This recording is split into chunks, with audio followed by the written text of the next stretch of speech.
Hello friends, let's start our next topic of chapter development. Okay, now the topic is human development report. इस topic से बहुत important question आता है most of the time कि what is human development report. इसके बाद में पूछा जाता है कि what are the indicators which is going to be used when we are going to collect the data for this human development report. Once it is realized that even though the level of income जो है वो हमारे लिए ज़रूरी है, लेकिन इसके बाद भी ये एक इनएडिक्वेट अपर्याप्त मेज़रमेंट का मोड होता है जिसके द्वारा हम किसी भी कंट्री की डेवलपमेंट को चेक करते हैं. अब जब हम बात करते हैं या हम सोचते हैं दूसरे क्राइटेरियाज़ के बाद में, तो ऐसी बहुत सारी लिस्ट में बहुत सारे क्राइटेरियाज़ आते हैं जिसके बिहाफ पर हम लोग डेवलपमेंट को चेक कर सकते हैं. बट यहाँ पर क्या ज़रूरत है?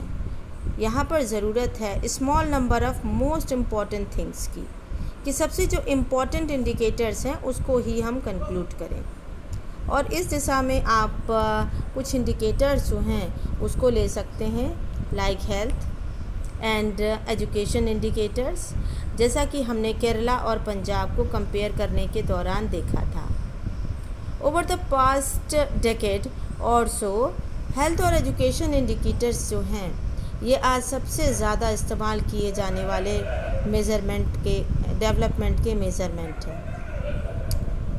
ह्यूमन डेवलपमेंट रिपोर्ट जिसको पब्लिश करती है यूएनडीपी भी कंपेयर करती है कंट्रीज़ को on the basis of educational level of the people,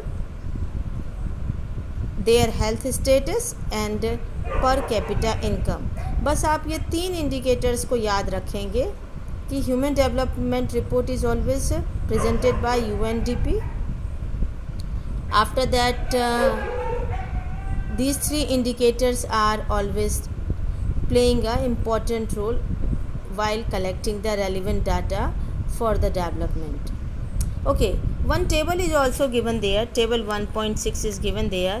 कुछ डाटा इसमें दिया गया है और कहीं ना कहीं जब आप अपने आसपास के देशों को, अपने आसपास की कंट्रीज़ को देखते हैं और एसडीआई रैंकिंग को हम कंपैरिजन करते हैं तो आप देखेंगे श्रीलंका कंट्री जो है वो 76th प्लेस पर है और इंडिया जो है 130th प्लेस पर है.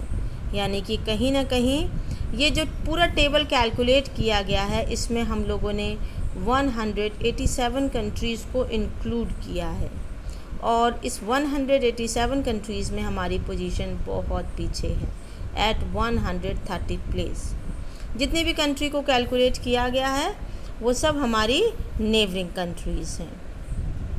Okay, now the last and important topic is sustainability of development.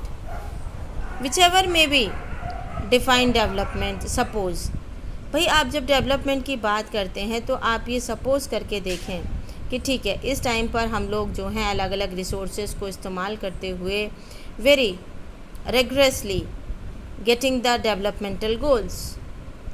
अब do you think these resources are going to be present for the future generation also to maintain this development rate in future? I don't think so. क्योंकि जिस हिसाब से और अपने desirable वे में हम लोग ग्राउंड वाटर से लेकर के अपने फ्लोरा, अपने फोना, इन सब को यूटिलाइज़ कर रहे हैं, अपने मिनरल रिसोर्सेज का इस्तेमाल कर रहे हैं, तो मे बी पॉसिबल कि इन फ्यूचर में हमें ये सारी चीज़ों की एग्जिस्टेंस जो हैं धीरे धीरे ख़त्म होती हुई नज़र आएगी. तो फिर क्या प्रॉब्लम आएगी?